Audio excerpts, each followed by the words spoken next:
A language model receives the prompt, "Why is July warmer in the Northern Hemisphere?" It generates two responses. Response A says, "Earth's axial tilt causes the seasons." Response B says, "Earth is closer to the sun in July." A human reads both responses and selects A.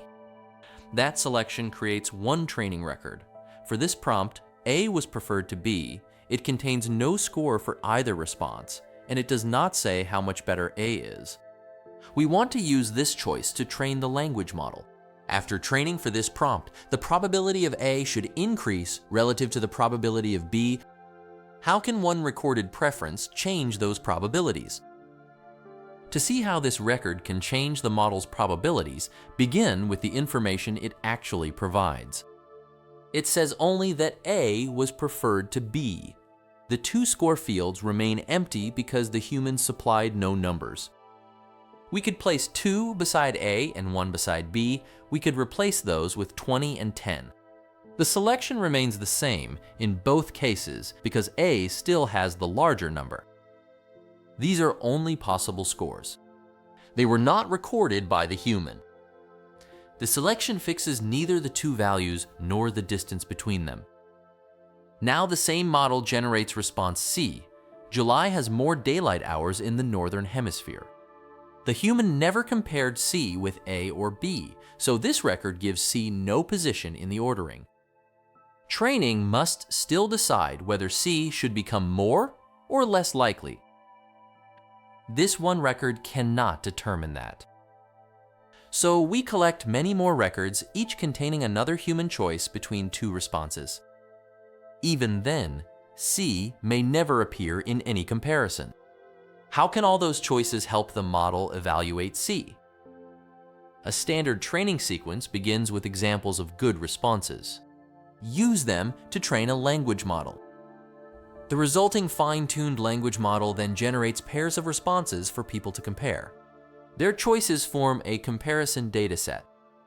Each record still contains only a chosen response and a rejected response. To guide a response such as C, train a second network. Give it a prompt and one response, and it returns one number. Adjust it until chosen responses receive higher numbers than rejected responses. After learning from many records, it can assign a number to C, even if C never appeared in the comparison dataset. This network is the reward model. For our continuing example, suppose the trained reward model assigns 2 to A, 0 to B, and 1 to C.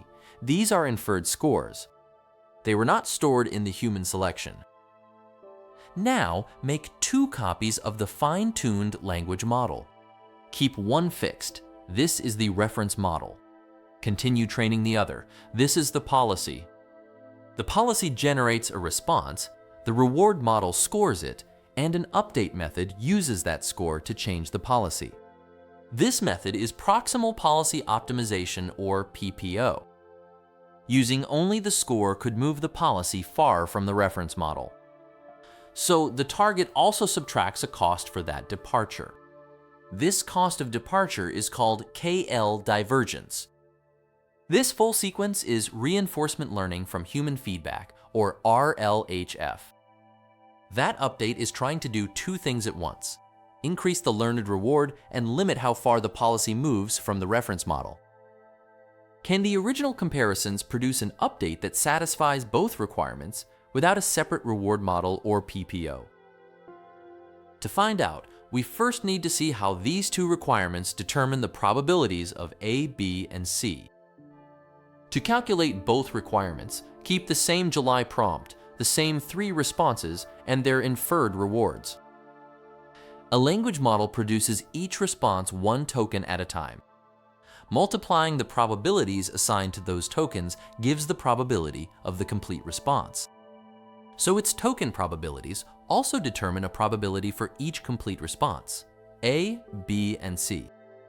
For this exact calculation, suppose this model can produce only A, B, or C. The reference model assigns 5% to A, 40% to B, and 55% to C. These probabilities add to 100%. The rewards already on screen are 2 for A, 0 for B, and 1 for C. Multiply each score by its probability and add 5% times 2 plus 40% times 0 plus 55% times 1. The result is 0.65. This is the expected reward. Now move 10 percentage points from B to A. The policy probabilities become 15, 30, and 55%. The expected reward rises to 0.85. The expected reward increased, but the policy no longer matches the reference distribution. We need one number that measures this departure. That number is the KL divergence. Beta controls the cost of the departure. Keep beta equal to 1 for the rest of this worked example. The target is expected reward minus beta times KL divergence from the reference. The reference probabilities, the rewards, and beta are now fixed. Only the policy probabilities can change. How can we calculate the probabilities of A, B, and C that make the expected reward minus the KL cost as large as possible? Start with the fixed reference probability for each response and adjust it using that response's reward. For A, multiply 5% by E squared. This gives about 0.369. For B, multiply 40% by E to the 0. This gives 0.4. For C, multiply 55% by E to the 1. This gives about 1.495. These are not probabilities. They add to about 2.265 instead of 1. Call this shared total Z. Divide all three values by Z. The probabilities become approximately 16.3% for A, 17.7% for B, and 66% for C. They now add to 100%. Call this distribution pi star. Notice that A has the highest reward but remains slightly less probable than B. Keep that result in view. Its meaning will become clear after we derive the training loss. But does pi star really maximize the objective? Look back at each value before we divided by Z.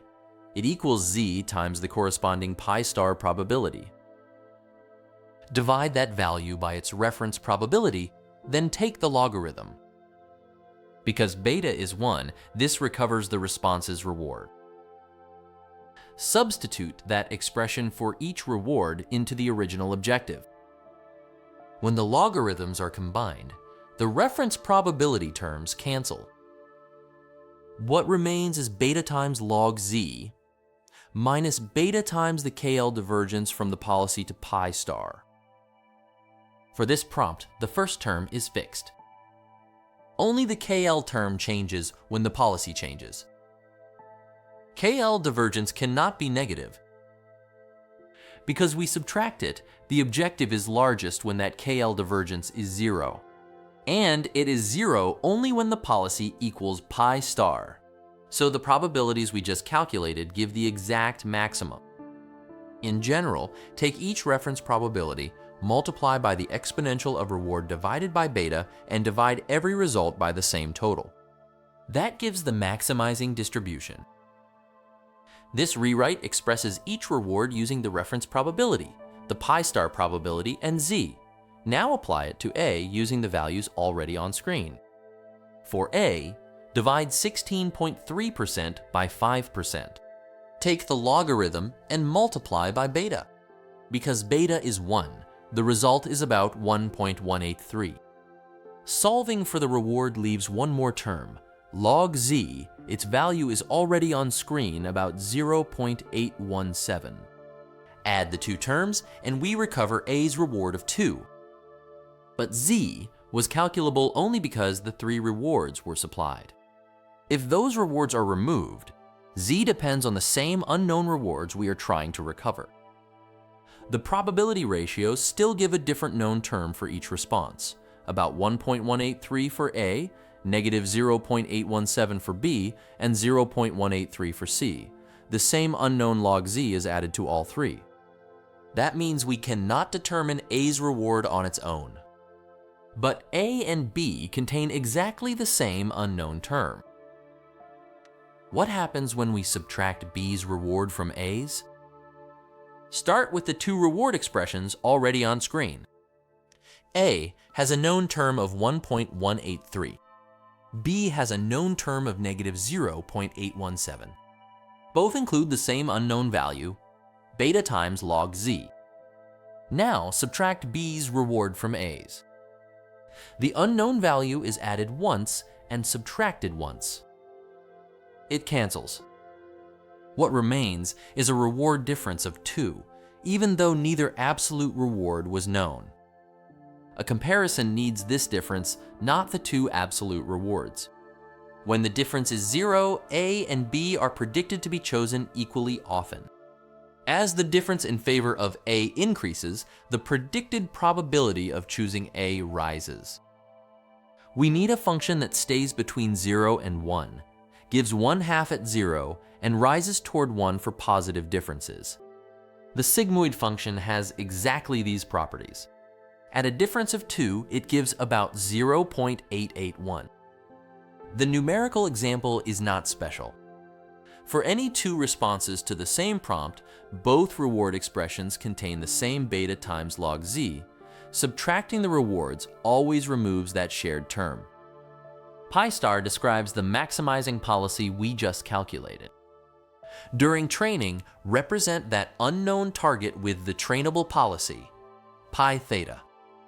For A, compare pi theta's probability with the reference probability. Do the same for B. Subtract B's log ratio from A's, then multiply by beta. Call the result the margin. The sigmoid of the margin is the predicted probability that A is preferred to B. Our training record says A was chosen, so the loss is the negative log of that predicted probability. At the start, pi theta matches the reference model. The margin is 0. The predicted probability is 1/2, and the loss is about 0.693. At the worked maximizing distribution, the margin is 2. The predicted probability is about 0.881, and the loss is about 0.127. This gives one loss value for the July record, where A was chosen over B. Repeat the same calculation for each record in the preference dataset, then average the results. Use this average loss to update the policy. This method is called Direct Preference Optimization, or DPO. DPO updates the policy using the margin calculated for each comparison. To understand what this margin measures, return to the July record. One result still looks puzzling. In the maximizing policy, A has probability 16.3%, while B has probability 17.7%. So, A remains slightly less likely to be generated than B. Yet the margin is 2, which gives an 88.1% predicted probability that a person prefers A. How can both results be true? They describe different quantities. The first compares the model's generation probabilities. The second predicts a human choice using how those generation probabilities changed from the reference model. To see that change, begin with A and B under the fixed reference model. In the reference model, divide A's 5% by B's 40%. The A to B ratio is 1:8. In the maximizing policy, use the unrounded values behind 16.3% and 17.7%. Divide A's probability by B's.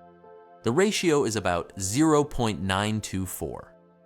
Now divide the policy ratio by the reference ratio. The result is about 7.39.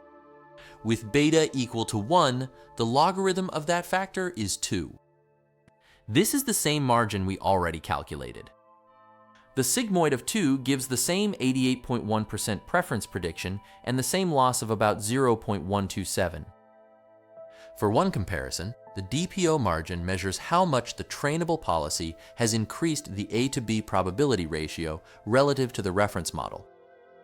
A does not need to become more probable than B. Its probability only needs to increase enough relative to B compared with where their ratio began. The July comparison now has a margin of 2. If training uses this record again, how strongly will it affect the next update? training changes the model parameters in the direction that lowers the DPO loss. For one comparison, part of its contribution is controlled by the sigmoid of the negative margin. For the July record, a margin of 2 gives a factor of about 0.119. Now vary only this margin. At 0, the factor is 1/2. If the margin becomes negative, the policy has reduced a relative to B compared with their reference ratio. The factor then rises above 1/2 and approaches 1. As the margin becomes strongly positive, the factor approaches 0. So this record contributes more when the A to B ratio has moved in the wrong direction and less when it has already moved substantially in the preferred direction. This factor multiplies the difference between two model gradients, one from the chosen response, A, and one from the rejected response, B. That difference pushes their relative log probabilities in the preferred direction. It does not determine the probability of either response independently. Their actual changes also depend on the model's parameter gradients and on the other comparison records used in the same update. So even when this record pushes A relative to B in the preferred direction, must A's own probability increase? No. A better margin does not require A's own probability to increase. Return to the July reference distribution. A has 5%, B has 40%, and all other responses have 55%. Now consider another possible policy. A has 4%, B has 20%, and all other responses have 76%. A has fallen from 5% to 4%. But relative to B, A has improved. In the reference model, the A to B ratio is 1:8. In this policy, it is 1:5. Compared with the reference ratio, that is an increase by a factor of 1.6. So the DPO margin has increased even though A's own probability has decreased. This is possible because B lost 20 percentage points while A lost only 1. Since the probabilities must still sum to 100%, all other responses gained 21 percentage points. The DPO loss for this comparison measures A relative to B. It does not determine either probability independently, and it does not directly determine how probability is divided among all other responses.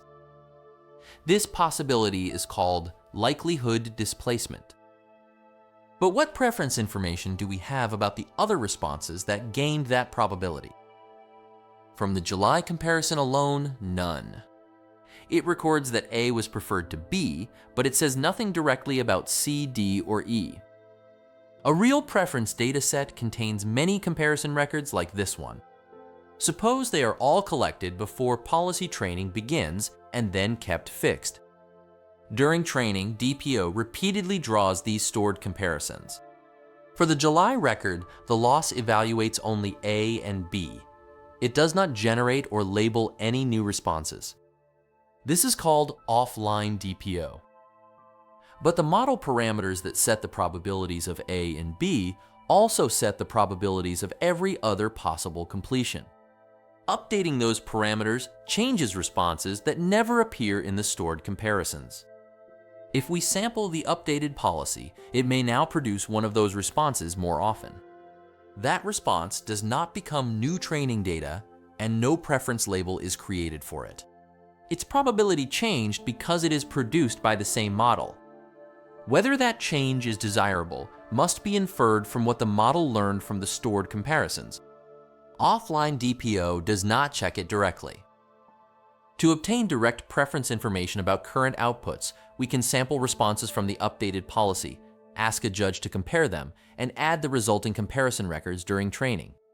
This is called online DPO. Those new comparisons provide information about the current policy's outputs. But the labels are not guaranteed to be correct. Human or automated judges can make mistakes or introduce bias.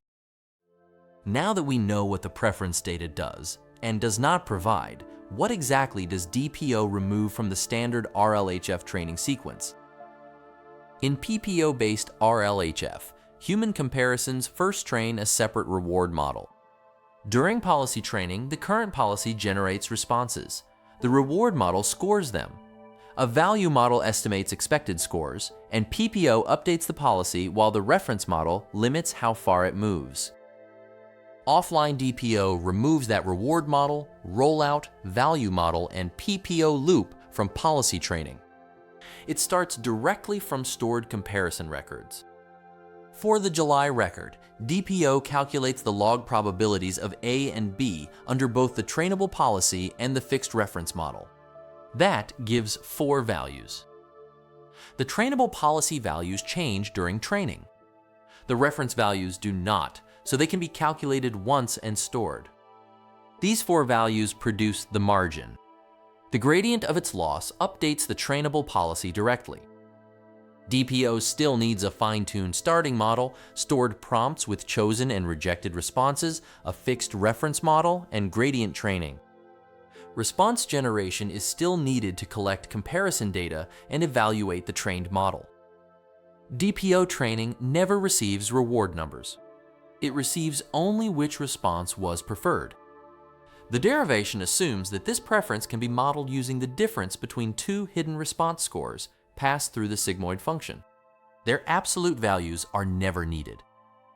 The statement that A is preferred to B still comes from the judge. DPO changes how the policy learns from that statement, not whether the statement is correct. Now we can trace exactly how that original choice becomes a policy update. Now trace exactly how the original July choice becomes a policy update. A person selects A over B.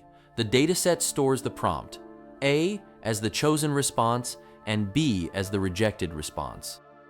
During training, the trainable policy and the fixed reference model each calculate a log probability for A and for B. For each response, compare its trainable policy log probability with its reference log probability. Then subtract B's result from A's result and multiply by beta. The result is the DPO margin.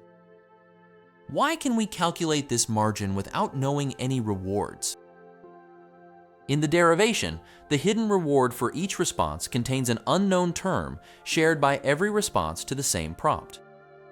A and B answer the same July question. When B's reward is subtracted from A's, those identical unknown terms cancel. Only the 4 policy and reference log probabilities remain.